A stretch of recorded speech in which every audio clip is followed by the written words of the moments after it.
reconnaissance plane that had made visual contact and circled the vessel earlier in the day, along with several others beginning around 8 a.m., made visual contact again. The pilot circled so close that crew member Larry Weaver was able to wave and recalls the pilot waving back and smiling. They were slowly lumbering over our ship, and we were waving at them, they were waving at us. And I felt that we were in great shape because they knew who we were. We had an American flag flying, the standard, and then we put up the holiday colors, which is a huge American flag. And it was a bright sunny day with the wind blowing, 5 or 10 knots, the flag was unfurled. You could see it for miles. And despite the lies of both the Israelis and the Americans for the decades that followed, we now know that the Israelis had positively identified the USS Liberty as an American vessel. Something that has been confirmed now with recordings of the pilot's communications.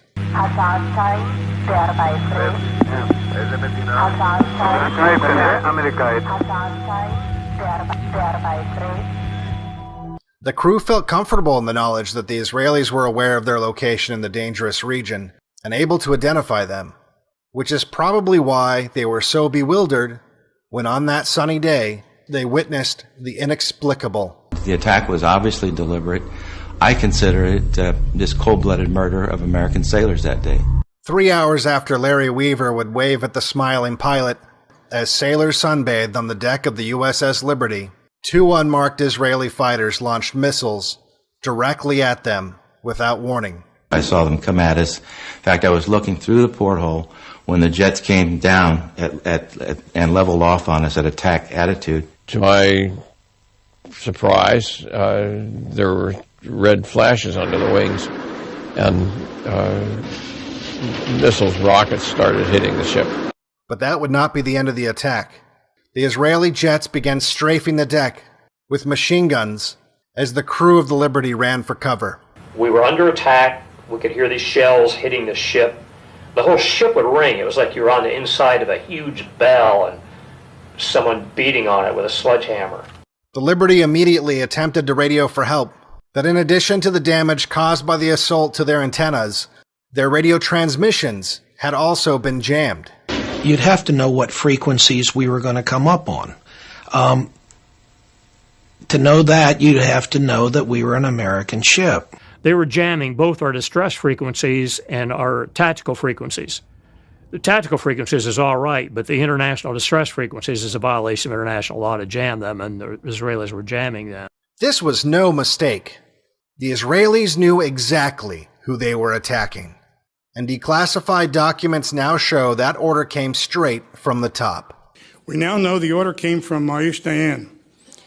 We have declassified CIA cable exposing his order. After the initial assault, the pilots asked permission to unleash a new weapon on the Liberty.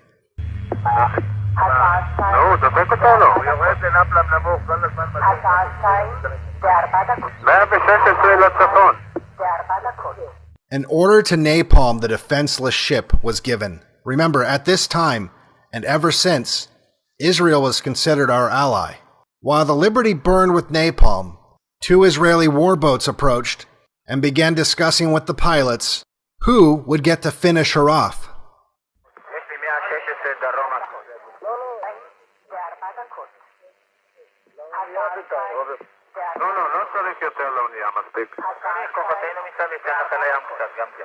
Several torpedoes were launched. One found its mark, killing 25 American crew members in an instant.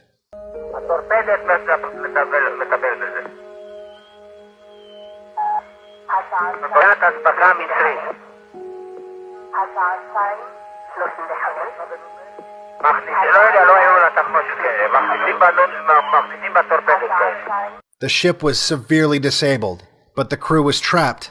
When the Americans attempted to abandon ship, the Israeli Navy opened fire on the lifeboats with 50 caliber machine guns. 3 inflatable life rafts that remained seaworthy were dropped over the side and were machine gunned by the motor torpedo boats. With body parts strewn all over the deck and blood streaming down the bulkheads of the wounded Liberty, the Israeli torpedo boats circled its prey, firing armor-piercing projectiles into her hull, resulting in the killing and wounding of nearly 2/3 of the Americans on board. This is part of an armor-piercing shell. The outer portion or jacket makes the hole that this then goes through. And a bullet like this that hit Seaman Francis Brown and killed him. He died right on the spot.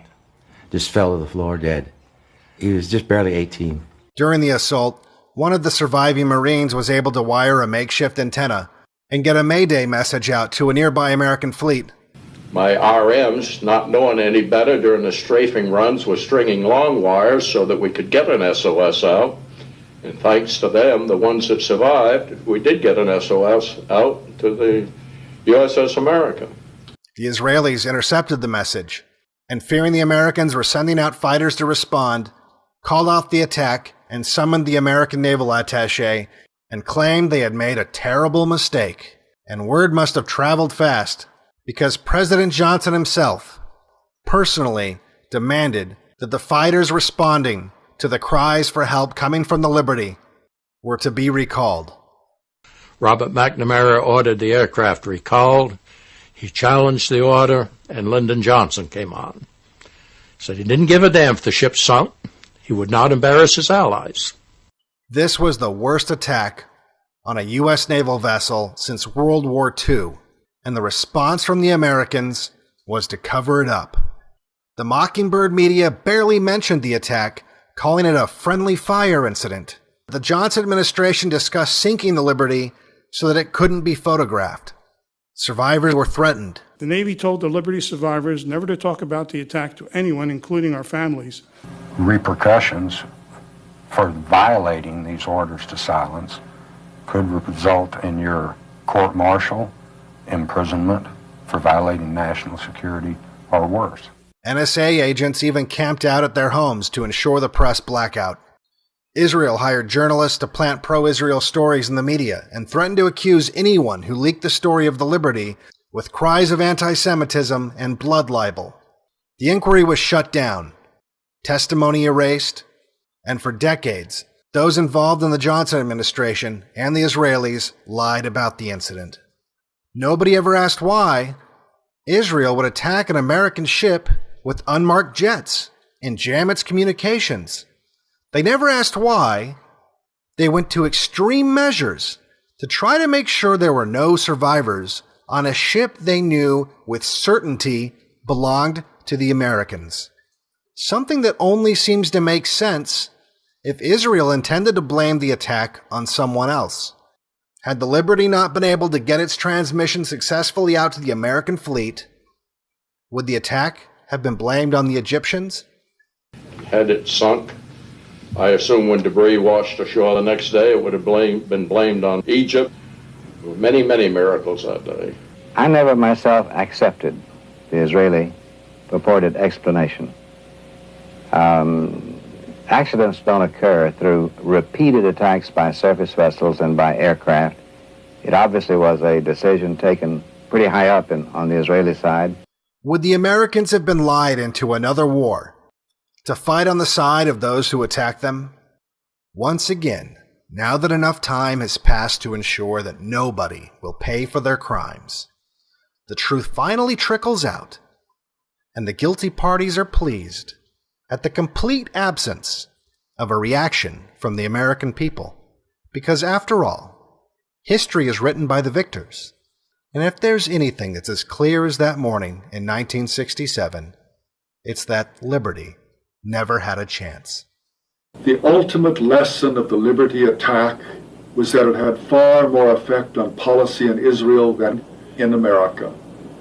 Israel's leaders concluded that nothing they might do would offend the Americans to the point of reprisal.